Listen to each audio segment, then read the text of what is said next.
Bismillahirrahmanirrahim. Assalamualaikum warahmatullahi wabarakatuh. Perkenalkan, nama saya Nopri Arsal Ramadan, NIM B1B1222098. Di sini saya akan menjelaskan beberapa teori tugas yang diberikan oleh Pak Alpa Beriansyah, SIP MIP, dengan mata kuliah Pemerintahan Nasional. Di sini saya akan menjelaskan beberapa teori. Yang pertama yaitu teori pemisahan kekuasaan, teori demokrasi, teori negara berdasarkan atas hukum, teori negara berkonstitusional, ajaran negara kesejahteraan, ajaran sistem pemerintahan. Yang pertama yaitu teori pemisahan kekuasaan. Teori pemisahan kekuasaan adalah sebuah konsep dasar dalam sistem pemerintahan yang oleh filsuf Prancis Montesquieu dalam bukunya yang berjudul The Spirit of Laws. Konsep ini menyatakan bahwa kekuasaan dalam sebuah pemerintahan harus dipisahkan menjadi 3 cabang, yaitu kekuasaan eksekutif, kekuasaan legislatif, dan kekuasaan yudikatif. Konsep pemisahan kekuasaan ini dimaksudkan untuk menghindari terjadinya konsentrasi kekuasaan yang berlebihan pada satu cabang pemerintahan dan penyelenggaraan hak asasi manusia.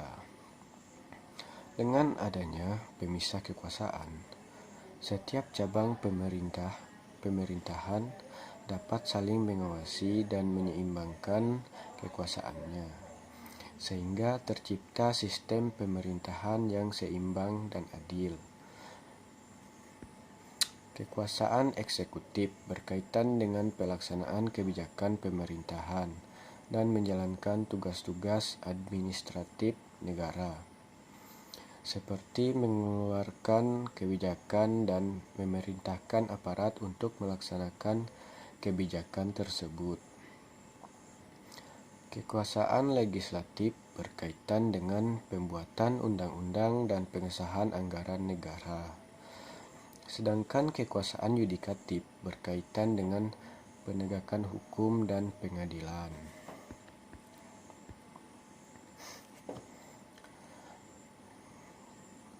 Tokoh teori pemisahan kekuasaan. Charles Louis Descondat, tokoh yang paling terkenal dan diakui sebagai pencetus teori pemisahan kekuasaan adalah Charles Louis Descondat, Baron de Montesquieu. Ia adalah seorang filsuf dan penulis Perancis yang hidup pada abad ke-18. Konsep pemisahan kekuasaan yang dijelaskan dalam bukunya yang berjudul The Spirit of Laws dipandang sebagai kontribusi terbesarnya dalam dunia politik dan filsafat.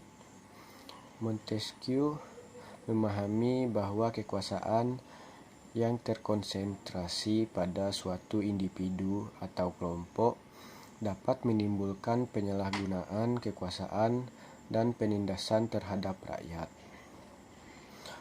Oleh karena itu, ia mengusulkan agar kekuasaan dalam sebuah pemerintahan harus dipisahkan menjadi 3 cabang yang saling mengawasi dan menyeimbangkan kekuasaannya. Konsep ini kemudian menjadi dasar bagi sistem pemerintahan demokratis di banyak negara di dunia.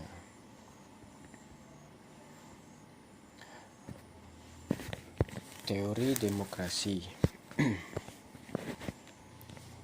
Demokrasi adalah suatu bentuk pemerintahan di mana kekuasaan dipegang oleh rakyat, baik secara langsung atau melalui perwakilan yang mereka pilih.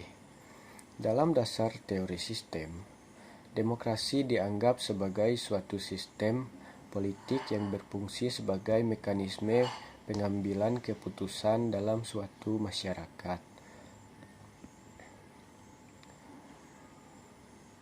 Ada beberapa teori demokrasi dalam dasar teori sistem, antara lain: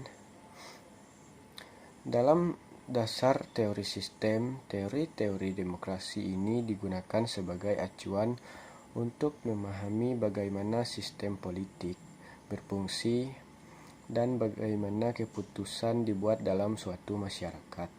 Setiap teori memiliki kelebihan dan kekurangan masing-masing, dan penerapannya tergantung pada situasi dan konteks yang ada. Yang pertama ada teori elit. Menurut teori ini, demokrasi dianggap sebagai suatu sistem politik di mana kelompok elit memiliki kekuasaan yang sebenarnya dan rakyat hanya memiliki pengaruh yang terbatas dalam pengambilan keputusan. Teori ini menganggap bahwa rakyat secara efektif tidak dapat mempengaruhi proses politik dan hanya memiliki peran pasif dalam sistem politik. Teori partisipasi. Teori ini menganggap bahwa demokrasi adalah suatu sistem politik di mana rakyat memiliki kesempatan untuk terlibat secara aktif dalam pengambilan keputusan. Dalam teori ini, partisipasi rakyat sangat penting dan harus ditingkatkan untuk mencapai demokrasi yang sejati. Teori pluralisme. Menurut teori ini, demokrasi adalah suatu sistem politik di mana berbagai kelompok kepentingan memiliki kesempatan untuk mempengaruhi proses politik. Teori ini menekankan pentingnya keberagaman dan kebebasan berekspresi dalam suatu masyarakat untuk mencapai demokrasi yang efektif. Selanjutnya ada teori deliberatif. Teori ini menganggap bahwa demokrasi adalah suatu sistem politik di mana rakyat terlibat dalam proses pengambilan keputusan melalui diskusi dan dialog yang konstruktif.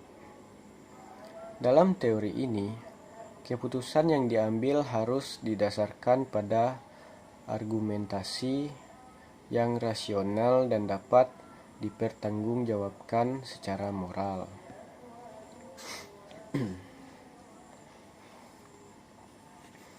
Selanjutnya ada beberapa tokoh-tokoh teori demokrasi. Yang pertama ada Plato. Plato adalah seorang filsuf Yunani kuno yang menulis buku De Republik, yang memberikan pandangan tentang bagaimana suatu masyarakat yang adil harus berfungsi. Plato menganggap bahwa demokrasi dapat menjadi corak pemerintahan yang buruk jika tidak diatur dengan baik, dan ia mengusulkan pengaturan pemerintahan yang lebih otoriter untuk mengatasi masalah dalam sistem demokrasi. Yang kedua, John Locke.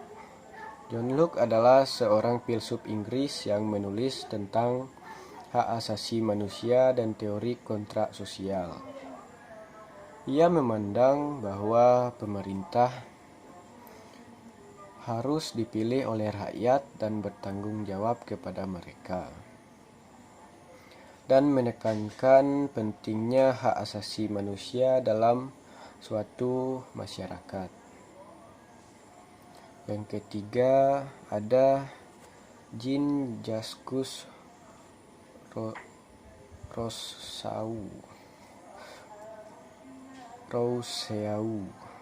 Rousseau adalah seorang filsuf Prancis yang menulis tentang teori kontrak sosial dan kedaulatan rakyat. Ia menganggap bahwa suatu masyarakat yang adil harus didasarkan pada kedaulatan rakyat, dan bahwa rakyat harus memiliki hak untuk memilih pemimpin mereka dan mempengaruhi proses politik.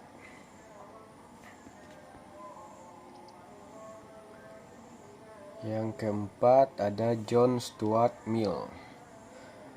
Mill adalah seorang filsuf Inggris yang menulis tentang hak asasi manusia dan kebebasan berpendapat. Ia memandang bahwa demokrasi yang efektif harus didasarkan pada kebebasan berpendapat dan partisipasi rakyat dalam proses politik. Yang kelima ada Robert Dahl. Dahl adalah seorang ilmuwan politik Amerika yang menulis banyak teori demokrasi. Ia mengusulkan beberapa kriteria yang harus dipenuhi agar suatu sistem politik dapat dianggap sebagai demokrasi yang sejati, termasuk adanya partisipasi rakyat, hak untuk memilih dan dipilih, kebebasan berpendapat, dan kontrol atas kekuasaan. Yang berikutnya, teori negara berdasarkan atas hukum. Teori negara yang didasarkan pada hukum disebut sebagai negara hukum atau rule of law. Konsep negara hukum berasal dari ide bahwa negara harus tunduk pada aturan hukum yang sama seperti warga negaranya.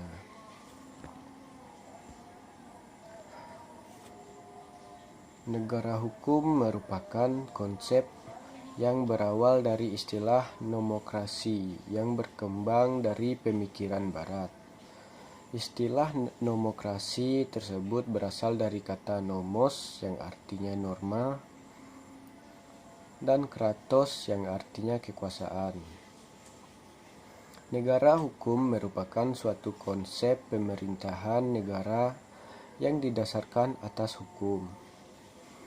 Berikut pandangan Aristoteles mengenai negara hukum. Yang dimaksud dengan negara hukum adalah negara yang berdiri di atas hukum, yang menjamin keadilan kepada warga negaranya. Grand teori atau teori keadilan berawal dari pemikiran yang menjadi problema para pencari keadilan mengenai persoalan keadilan dalam kaitannya dengan hukum. Keadilan merupakan syarat bagi tercapainya kebahagiaan hidup untuk warga negaranya. Dan sebagai dasar daripada keadilan itu, perlu diajarkan rasa susila kepada setiap manusia agar ia menjadi warga negara yang baik. Demikian pula peraturan hukum yang sebenarnya hanya ada jika peraturan hukum itu mencerminkan keadilan bagi pergaulan hidup antar warga negaranya.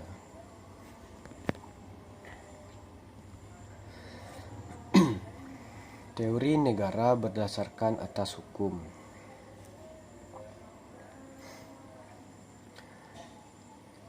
Negara hukum memiliki beberapa karakteristik utama, yaitu negara hukum sangat penting untuk memastikan bahwa negara berfungsi dengan baik dan warga negaranya dilindungi dari penyalahgunaan kekuasaan oleh pemerintah atau kelompok kepentingan tertentu. Yang pertama ada kedaulatan hukum. Artinya bahwa hukum di atas segalanya, termasuk di atas pemerintah dan individu-individu yang berkuasa. Yang kedua, kesetaraan di depan hukum. Artinya bahwa semua orang tunduk pada hukum yang sama dan harus dihukum jika melanggar hukum. Yang ketiga, prediktabilitas dan stabilitas hukum. Artinya bahwa hukum harus jelas, dapat dipahami, dan diterapkan secara konsisten. Yang keempat, perlindungan hak asasi manusia. Artinya bahwa negara harus melindungi hak asasi manusia yang diakui secara internasional. 5. Pengadilan yang independen. Artinya bahwa pengadilan harus bebas dari pengaruh politik atau kepentingan pribadi dan harus mampu menegakkan hukum secara adil dan efektif.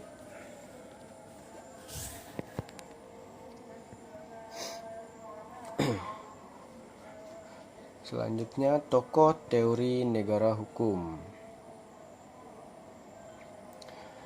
Yang pertama ada Montesquieu, merupakan seorang filsuf dan politikus Perancis yang terkenal dengan teori pembagian kekuasaan, separation of powers.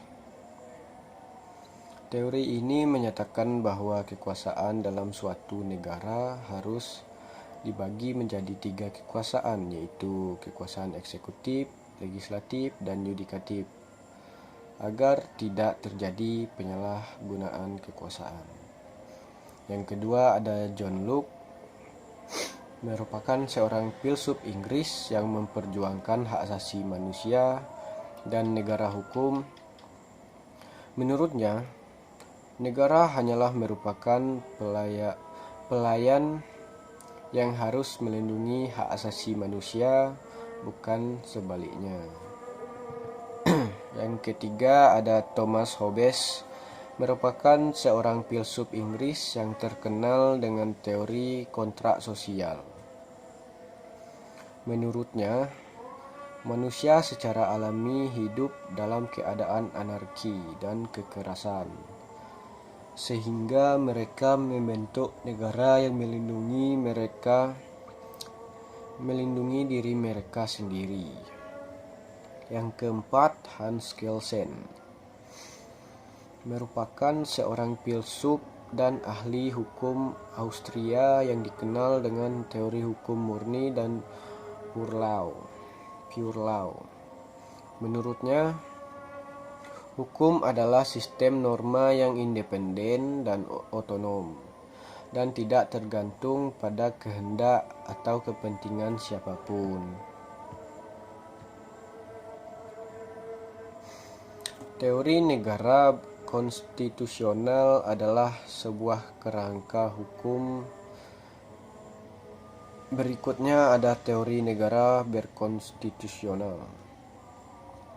Teori negara konstitusional adalah sebuah kerangka hukum yang didasarkan pada ide bahwa negara harus diatur dan dibatasi oleh konstitusi.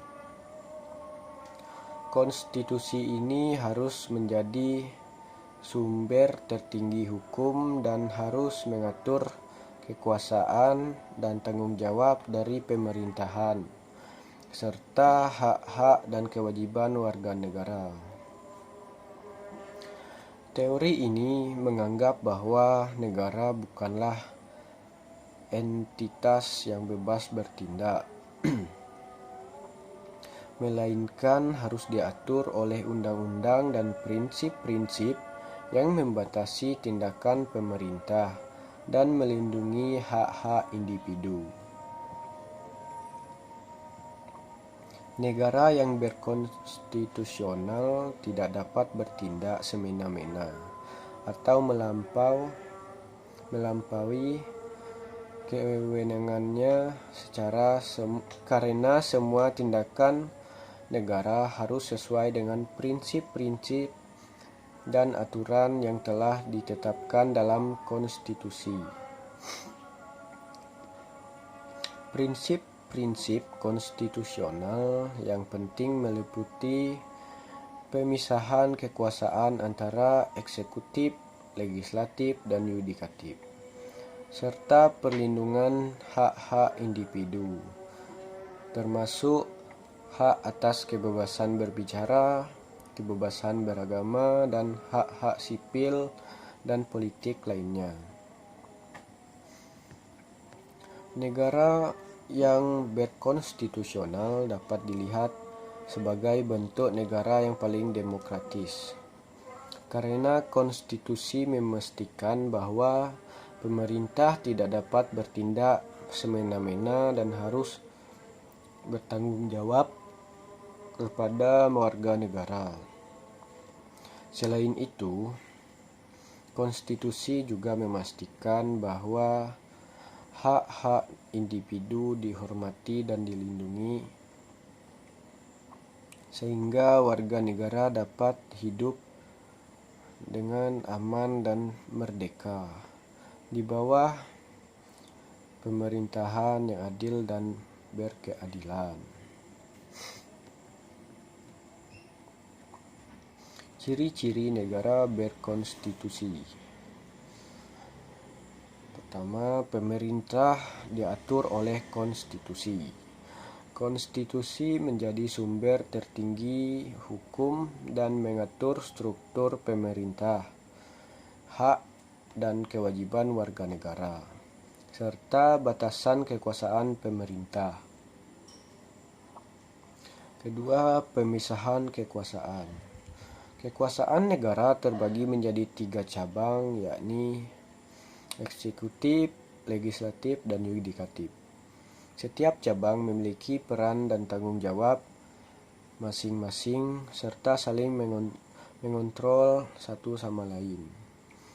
Yang ketiga, pertanggungjawaban pemerintah. Pemerintah harus bertanggung jawab atas tindakan dan keputusannya, serta dapat diawasi dan dikritik oleh warga negara.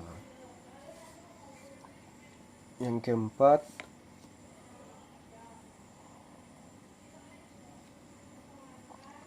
perlindungan hak-hak individu.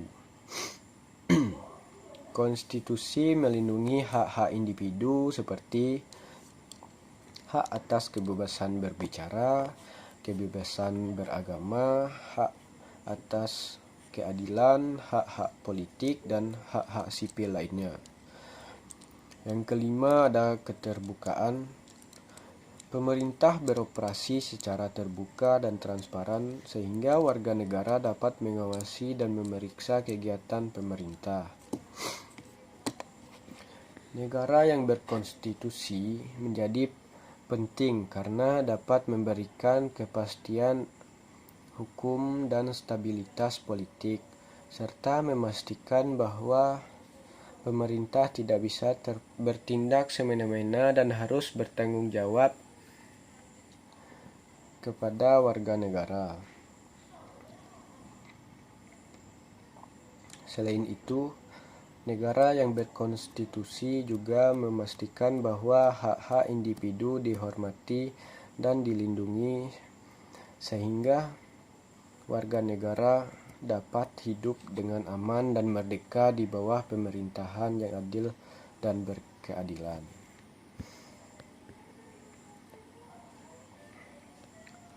Berikutnya, tokoh-tokoh teori negara berkonstitusional. Yang pertama ada James Madison, salah satu penulis konstitusi Amerika Serikat dan tokoh pemikir politik Amerika yang mengembangkan konsep negara konstitusional dan hak-hak individu. Madison menganggap bahwa hak-hak individu harus dilindungi oleh konstitusi dan bahwa pemerintah harus diatur oleh aturan hukum yang tegas. Yang kedua ada John Locke, seorang filsuf dan pemikir politik Inggris yang mengembangkan konsep negara hukum dan konstitusi. Locke menganggap bahwa pemerintah harus diatur oleh undang-undang dan prinsip-prinsip konstitusional yang melindungi individu.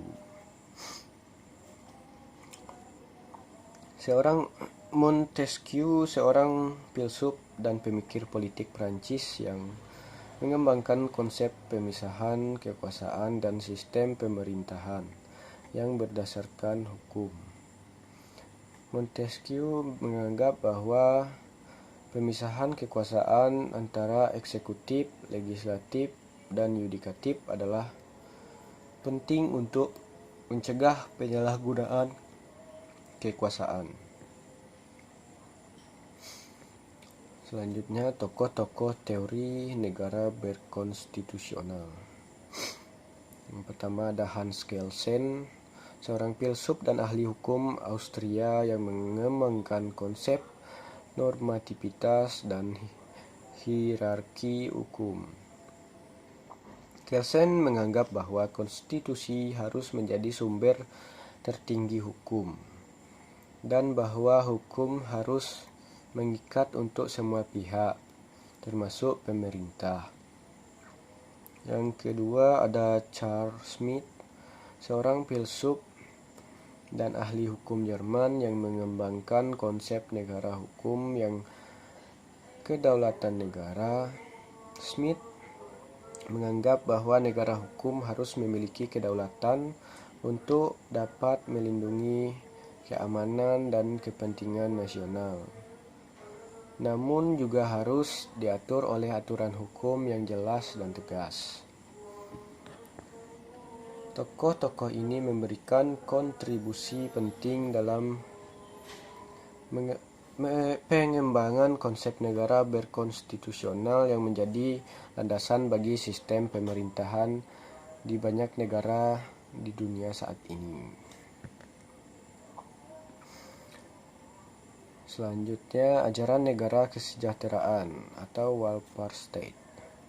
Ajaran negara kesejahteraan atau yang dalam bahasa Inggris dikenal dengan sebutan welfare state adalah sebuah ideologi politik yang menekankan bahwa negara harus memiliki tanggung jawab sosial terhadap kesejahteraan dan keamanan rakyatnya.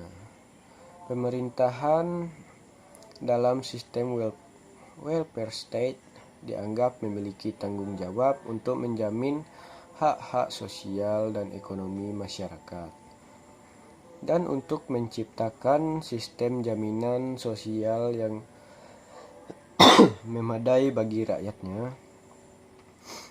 Prinsip-prinsip yang mendasari welfare state antara lain keadilan sosial, kesetaraan, dan solidaritas sosial.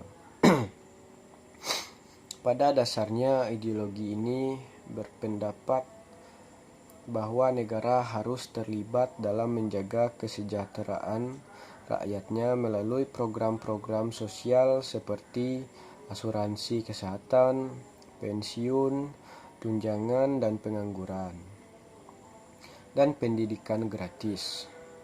Konsep welfare state pertama kali diperkenalkan pada awal abad ke-20 dan banyak dianut oleh negara-negara Eropa Barat seperti Swedia, Denmark, Norwegia, dan Finlandia.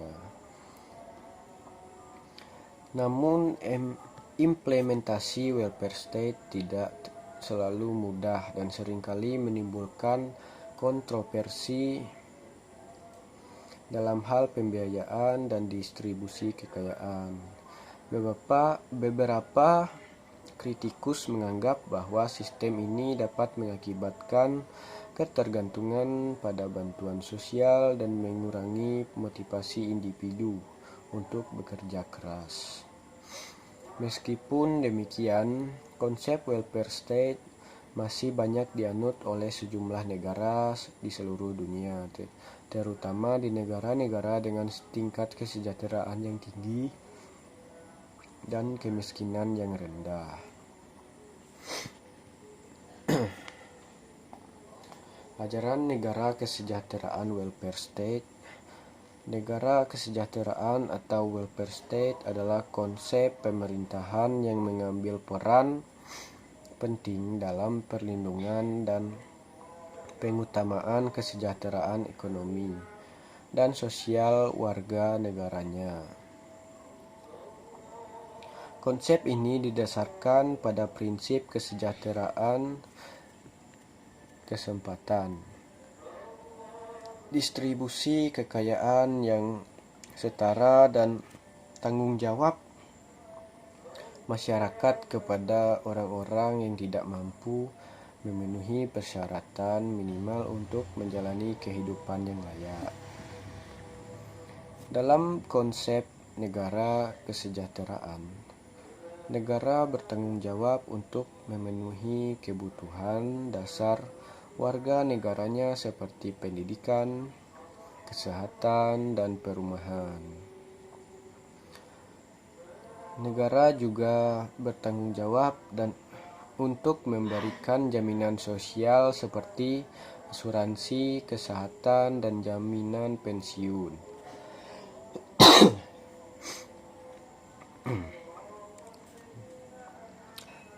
Berikutnya, tokoh ajaran negara kesejahteraan welfare state. Pertama ada William Beveridge. Ia adalah ahli ekonomi dan juga sosial yang lahir di Inggris pada tahun 1879 dan meninggal pada tahun 1963. Beveridge adalah sosok yang dianggap sebagai pelopor dalam pengembangan konsep welfare state atau negara kesejahteraan. Ia memperkenalkan konsep ini pada tahun 1942 melalui sebuah laporan yang berjudul Social Insurance and Allied Service yang ditegaskan oleh pemerintah Inggris.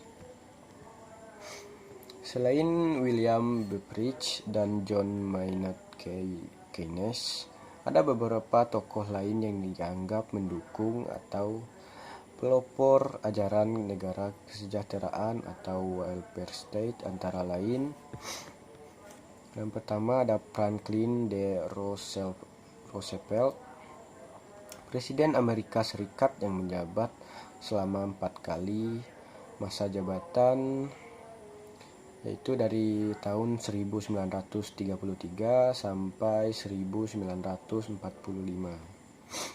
dan dikenal sebagai pendukung kebijakan New Deal yang menempatkan pemerintah sebagai agen utama dalam mengatasi masalah sosial dan ekonomi. Yang kedua ada Otto von Bismarck, kanselir Jerman pada abad ke-19 yang memperkenalkan sistem asuransi sosial sebagai bentuk perlindungan sosial bagi warga negara. Yang ketiga ada Amartya Sen, seorang ekonom India yang dikenal sebagai kontribusinya dalam pengembangan teori kesejahteraan dan pemberdayaan manusia, yang menekankan pentingnya memperhatikan hak asasi manusia dalam pembangunan sosial dan ekonomi. Selanjutnya ada ajaran sistem pemerintahan. Sistem pemerintahan adalah suatu sistem yang terdiri dari sejumlah elemen yang saling berkaitan dan berinteraksi untuk mencapai tujuan tertentu. Dasar teori sistem pemerintahan adalah bahwa sistem pemerintahan harus memiliki tujuan yang jelas dan terukur, serta harus memiliki mekanisme pengendalian yang efektif untuk mencapai tujuan tersebut. Dalam teori sistem pemerintahan dipandang sebagai suatu sistem yang kompleks yang terdiri dari berbagai komponen dan subsistem yang saling terkait dan mempengaruhi satu sama lain. Selanjutnya ada ajaran sistem pemerintahan. Sebagai suatu sistem pemerintahan dapat dianalisis dan dipahami melalui prinsip-prinsip teori sistem antara lain: 1.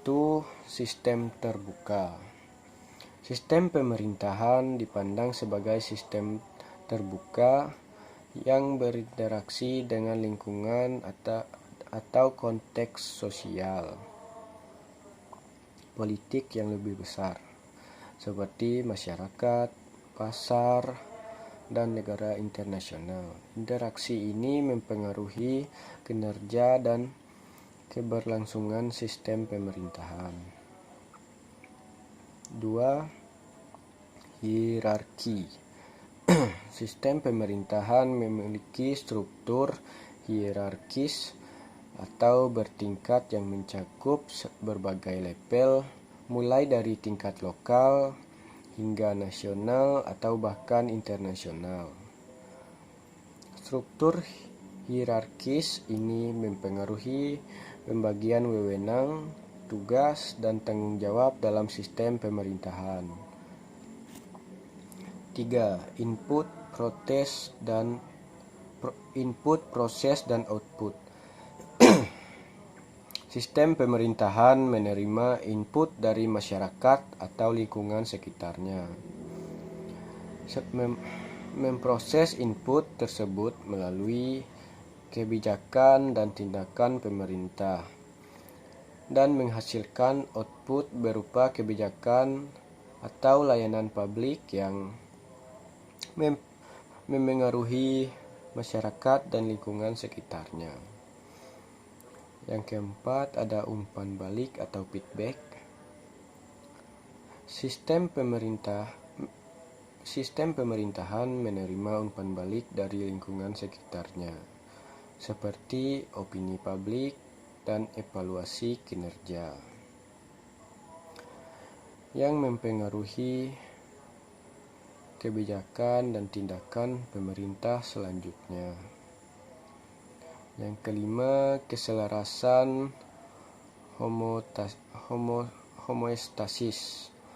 Sistem pemerintahan diharapkan dapat mencapai keselarasan atau homeostasis, yaitu kondisi di mana semua komponen dalam sistem berfungsi secara efektif dan efisien serta dapat beradaptasi dengan perubahan lingkungan sekitarnya.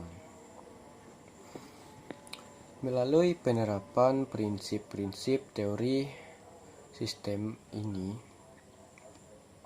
sistem pemerintahan dapat dianalisis dan dipahami dalam konteks yang lebih luas dan sistematis, sehingga dapat ditemukan solusi atau perbaikan yang lebih efektif dan efisien dalam mengatasi berbagai masalah dan tantangan yang dihadapi oleh sistem pemerintahan. Selanjutnya ada tokoh-tokoh ajaran sistem pemerintahan. Yang pertama ada David Easton. David Easton adalah seorang ilmuwan politik Amerika Serikat yang dikenal karena kontribusinya dalam pengembangan teori-teori sistem politik. Easton mengemukakan konsep input-output model yang menjelaskan bagaimana kebijakan publik dipengaruhi oleh input dari lingkungan sekitarnya dan output dari kebijakan publik tersebut. Yang kedua ada Max Weber. Max Weber adalah seorang sosiolog dan ilmuwan politik Jerman yang dikenal karena kontribusinya dalam pengembangan teori birokrasi. Weber mengemukakan konsep birokrasi ideal yang terdiri dari prinsip-prinsip seperti rasionalitas, hierarki, impersonalitas, dan aturan. Yang ketiga ada Herbert Asimov.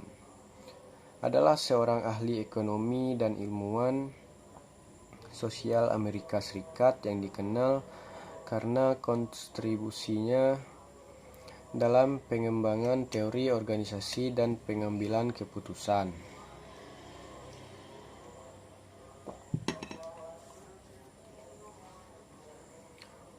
Dalam organisasi tidak selalu optimal karena terbatasnya informasi dan keterbatasan waktu dan sumber daya. Yang keempat ada Charles Lindblom.